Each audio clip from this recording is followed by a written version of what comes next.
The most interesting thing to me, from a clinician, the obvious things that I've seen are significant improvement in bone density. I've seen reversals of osteoporosis and osteopenia and those sorts of things.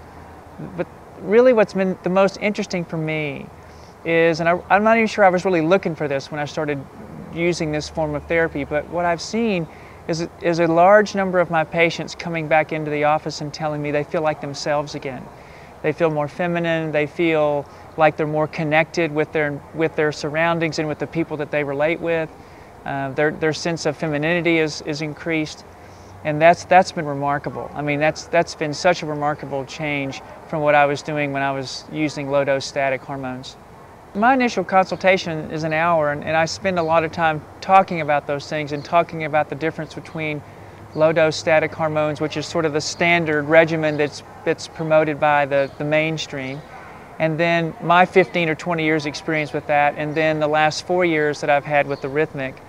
And then I try to weave in some of the physiology of what rhythm does, the importance of peaking estrogens and peaking progesterones and the turn on and turn off of different things.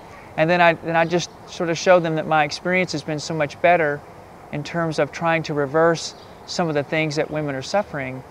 And so I focused more on that, and of course I'll refer them to T.S. Wiley's books and to read if they really want to understand a lot of what's going on and that sort of thing.